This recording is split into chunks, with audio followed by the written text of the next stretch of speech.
Mummy कहती है कि जब भी स्कूल जाओ तो फिर मत्था टेक के जाओ, पर मुझे ऐसा कनेक्शन आता ही नहीं है भगवान जी के साथ।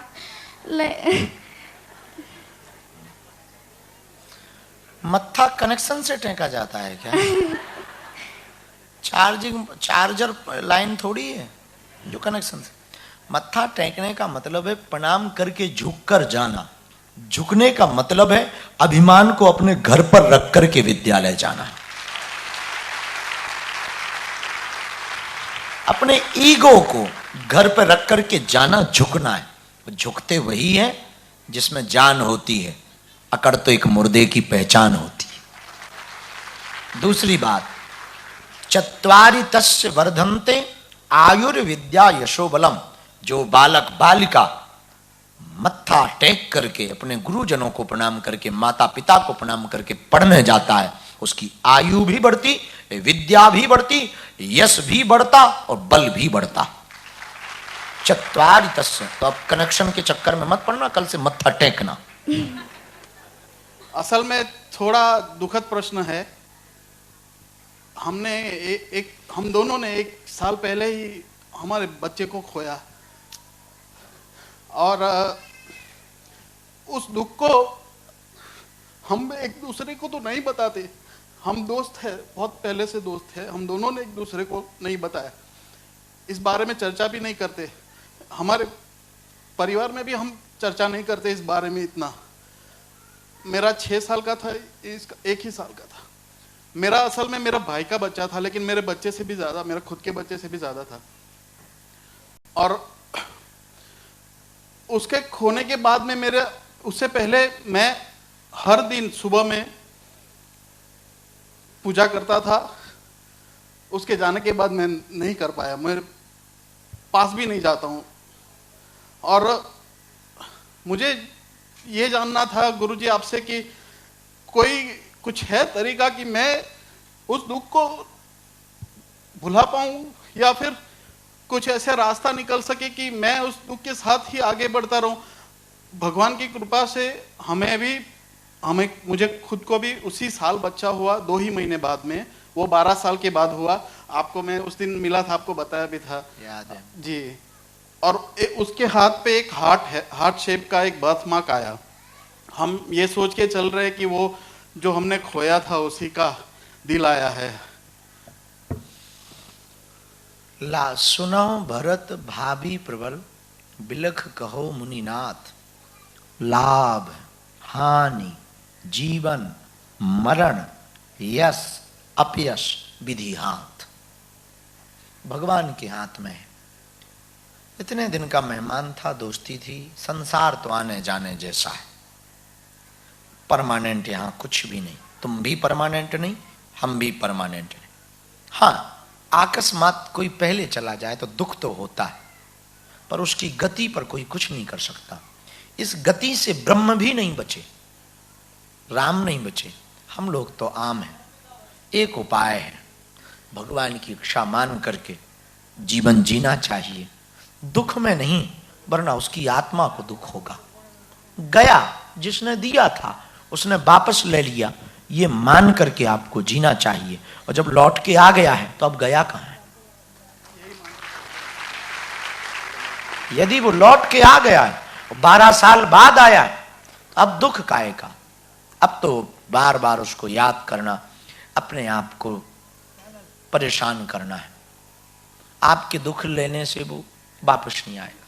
हम ये भी मानते हैं कि ऐसी विपरीत परिस्थिति में ज्ञान देना सरल है, पर जीवन में इसे उतारना कठिन। जब खुद पे मुसीबत आती है तब ज्ञान नहीं आता। पड़ोसियों पर मुसीबत आती तब ज्ञान देते हैं, आना जाना तो लगा रहता है, लेकिन खुद पे आ जाए तो ज्ञान काम नहीं आता। ज्ञान की यही खासियत है। इसलिए एक बात समझो, यदि तुम हमें समझ पाए हो, हमारे जीवन में भी बहुत से दुख हैं, कष्ट हैं, फिर भी हमने मुस्कुराना नहीं छोड़ा। रोज झंझट है, कभी लौकिक झंझट हैं, कभी दुश्मन पीछे लगे। हमारे नाम से तो रोज 20 लोग वीडियो डालते, गालियां बकते। सबको थोक में मिलती, हमें क्विंटल में मिलती, 100-200 kg रोज मिलती, फर्क नहीं पड़ता। यदि हम उसी में फंस जाएंगे, आगे नहीं बढ़ पाएंगे। यदि आप इसी में फंसे रहो, आगे नहीं बढ़ पाओगे। भगवान की इच्छा मानो, उसने दिया था ले लिया, वो जो भी करेगा बेहतर नहीं बेहतरीन करेगा।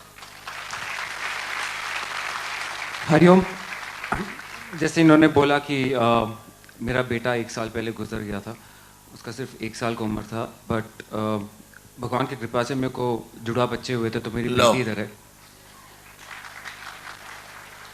लेकिन दुख की बात यह है कि मेरे बेटे के गुजर जाने के 5 महीने पहले मेरे पापा अप्पा जी गुजर गए कैंसर से। तो हमारे फैमिली पे बहुत बहुत बहुत भार आया है। एंड इसके ऊपर मेरे को आपसे सवाल पूछने का है कि मैं हनुमान जी का बहुत भक्त हूँ, बहुत बहुत ज़्यादा भक्त हूँ मैं। और बोलते हैं कि हनुमान जी ईश्वर जी के अवतार हैं। तो मेरे को आपसे एक सवाल पूछने का है। हम लोग ईश्वर जी को डिस्ट्रॉयर बोलते हैं, महाकाल बोलते हैं, लेकिन हनुमान जी को हम लोग पवन पुत्र बोलते हैं। आपने पहले दिन बोला था कि जहाँ हवा है, जहाँ पवन है, वहाँ पे हनुमान है। तो ऐसे एक ही भगवान के कैरेक्टर फ्लिप कैसे होता है? हिंदी बोलो, अंग्रेजी तो ऊपर से निकल गई। ओके, मतलब एक डिस्ट्रॉयर और एक लाइफ एक गिवर। ही भगवान के अनेक रूप कैसे हो सकते? अनेक रूप में एक अलग ही कैरेक्टर होता है। एक डिस्ट्रॉयर है और एक क्रिएटर नहीं बोल सकता हूं, पर अरे मेरे बाप, कल उत्तर बोला तो ना सुन पाए तुम। एक ही मिट्टी की चिलम भी होती है और सुराही भी होती है। मिट्टी एक ही होती है, चिलम भी बनती, वो कलेजा जलाती और सुराही ठंडक पहुंचाती। चिलम समझे ना? जी महादेव जी। और सुराही, मिट्टी एक है, पात्र अनेक है। एक ही सोने के 2-2, 3-3, 10-10 प्रकार के आभूषण बन जाते, नेकलेस भी बन जाता, ब्रेसलेट भी बन जाता। सोना एक ही है। वैसे ही परमात्मा एक है, रूप अनेक है।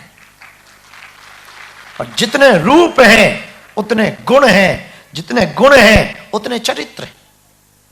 चिलम का अपना चरित्र है, सुराही का अपना चरित्र है, नेकलेस का अपना चरित्र है, ब्रेसलेट का अपना चरित्र है, तो अंगूठी का अपना चरित्र है, पर सोना एक है। वैसे ही परमात्मा जून के महीने में, यहां तो गर्मी बहुत होती है ओमान में, कल तुम एक प्रयोग करना, 20 मटकों में पानी भरना, दोपहर में तुम जिसमें झांकोगे उसमें सूर्य दिखाई देगा।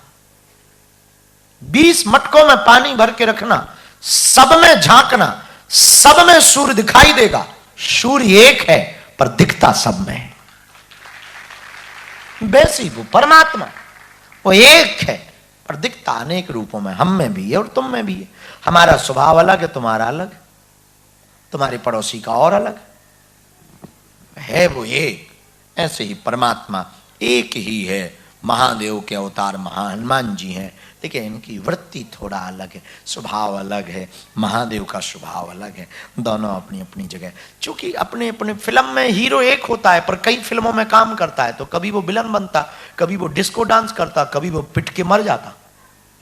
हीरो तो एक ही होता ना, अलग अलग पिक्चर में अलग अलग, जैसी कहानी जैसी स्टोरी वैसा अभिनय करता। वैसे जैसा रूप होता परमात्मा भी वैसा अभिनय करता है। और बजरंग बाण पढ़ सकते हैं हम रोज? नहीं, उसमें हनुमान जी को शपथ दी जाती है, जिससे मोहब्बत करें उससे कसम क्या देना।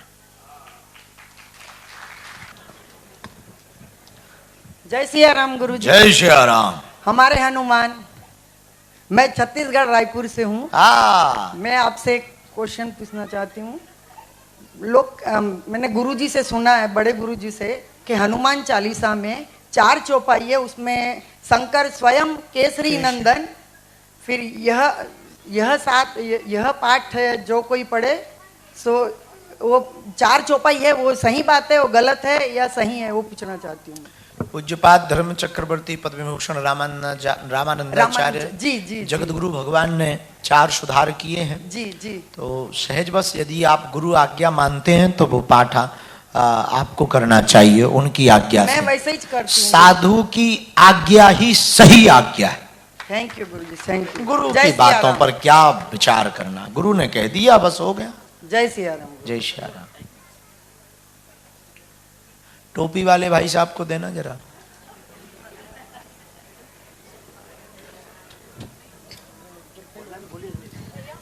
प्रणाम गुरुदेव। आप तो टोपी नहीं लगाए।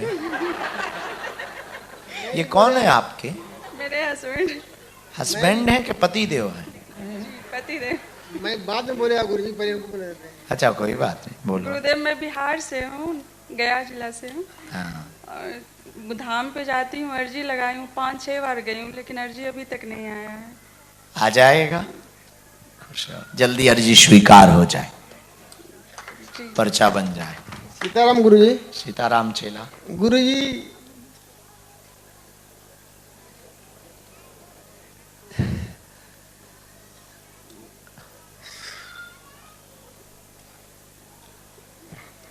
रो मत। गुरुजी मैं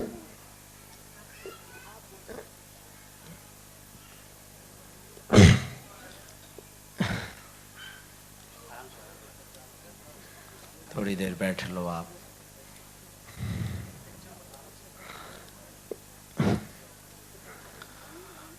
तब तक पीछे दे दो, बगल में दे दो, फिर आप ले लेना माइक, बोल दो। गुरुजी मेरी एक लड़की हुई थी, वो है उसके पास एक लड़का हुआ था, वो उसको इलाज कराते कराते मतलब कि वो डेथ हो गया। उसके बाद उसको रोने के बाद हर घर में आता था, और जब से बागेश्वर धाम गई तो आवाज बंद हो गया। इसका कारण क्या हो सकता है गुरुजी? नकारात्मकता रही होगी, नेगेटिविटी। बालाजी की कृपा से वो ठीक हो गई, भला है। जी मैं दिन रात में मस्कट में 20 साल से हूँ गुरुजी। मस्कट में कहाँ रहते हो आप? जी मैं रुसाइल अलखुद जगह है, ये जो प्रोग्राम बुलाए हैं हमारे अश्विनी साहब, वो हमारे कंपनी के डायरेक्टर भी है, उन्हीं का कंपनी है। उन्हीं में मैं क्रेन ऑपरेटर क्रेन चलाता हूँ। अभी 2003 का ज्वाइनिंग है हमको, और जब से जुड़े हैं हम लोग बागेश्वर धाम से, वो बच्चे का आवाज़ ही बंद हो गया, और मैं आपके नाम दिन रात बालाजी का आपका सब जपते रहता हूँ। बहुत आशीर्वाद, आगे आशीर्वाद दिए गुरुजी। भगवान करे वो लौट के आए। जी गुरु। खुश रहो। हाँ, एक और लास्ट कोई भी ले लो। जय श्री राम गुरुजी। जय श्री राम। गुरुजी, अध्यात्म समिति हम लोग यहाँ पर एक है, हम लोगों का समूह है। सुंदरकांड का पाठ हर शनिवार के दिन हम लोग करते हैं, और प्रयास रहता है मस्कत में हर सनातनी के घर जाने का प्रयास रहता है कि जाकर के हम लोग करें। बहुत सुंदर। वहाँ पर एक प्रश्न आया बको कि ईश्वर निर्माता है, संहार भी करता है, पालनहार भी है। क्या ईश्वर एक ऐसा पहाड़ बना सकता है जो वो उठा ना सके? ऐसा एक प्रश्न आया था। तो ईश्वर निर्माता भी है, पालन करता भी है, संहार करता भी है। तो क्या ईश्वर एक ऐसा पहाड़ बना सकता है जो वो उठा ना सके? ऐसा एक प्रश्न आया था जिसका मेरे पास उत्तर नहीं था, तो मैं सोचा कि आपसे पूछूं। ईश्वर ही पहाड़ बन सकता है जो खुद को ना उठा सके। बाकी ऐसे खेल की उन्हें क्या जरूरत है कि वो उठा ना सके? गोवर्धन पर्वत उठा लिया, झंझट खत्म। आदमी ने तो खंबा बनाया, वो नहीं उठा पाता है। ईश्वर को ये जरूरी नहीं, ईश्वर कुछ भी कर सकता। ईश्वर ऐसी लीला भी कर सकता, नहीं भी कर सकता। ईश्वर अपनी मौज में है, ईश्वर की अपनी मस्ती है, परमात्मा की अपनी मस्ती है। हमें लगता है कि ईश्वर की मस्ती पर कोई संदेह नहीं रखना चाहिए, उनकी लीला पर कोई संदेह नहीं करना चाहिए। उन्होंने गोवर्धन पर्वत उठा लिया, और तुमसे कहा जाए कि तुम्हें अपनी घरवाली को ही उठाओ, कठिन होगा। वो लीलाधर है, कुछ भी लीला कर सकता परमात्मा। तो ईश्वर क्या ऐसा पहाड़ बना सकता जो वो उठा ना सके? ईश्वर ही ऐसा पहाड़ बन सकता कि कोई उठा ना सके। अब हमें लगता है बहुत रात हो गई है, चाय पीने का मन। प्रभु जी, सीताराम प्रभु जी, एक क्वेश्चन है। बोलो। जैसे मनुष्य पे हम लोग सुनते हैं कि 3 तरह के ऋण होते हैं। एक जैसे माता पितृ ऋण, देव ऋण, पितृ ऋण और गुरु ऋण और ऋषि ऋण। ऋषि ऋण में जैसे कि हम लोग जो ऋषियों की लिखी हुई बुक्स हैं उसको पढ़ते हैं, उससे भी वो ऋण कटता है, और हम डिस्ट्रीब्यूट करते हैं उससे भी मतलब ऋण कटता है, ठीक है। बट प्रभु जी, मैं जो बुक्स डिस्ट्रीब्यूशन करते हैं, जैसे मुझे रामचरितमानस डिस्ट्रीब्यूट करना है, तो उसके लिए कोई पात्र मतलब सुपात्र को ही डिस्ट्रीब्यूट कर सकते हैं या हम किसी टेम्पल में जाके पात्र को तो सब वितरित करते हैं, अपात्र को पात्र बना करके वितरित करो तो मजा आएगा। धन्यवाद गुरु जी। खुश रहो। हाँ, अपात्र को पात्र बनाओ। जिसकी गाड़ी बंद पड़ी है वो चालू करो, और जिसकी ऑलरेडी चालू है उसको धक्का देने से क्या फायदा। अपात्र को पात्र बनाओ तो कुछ मजा आए। जय श्री राम गुरु जी। जय श्री राम। हम लोग का इधर का स्वयं सेवक के बारे में अब क्या बोलता है इधर? बहुत अच्छा बोलता है।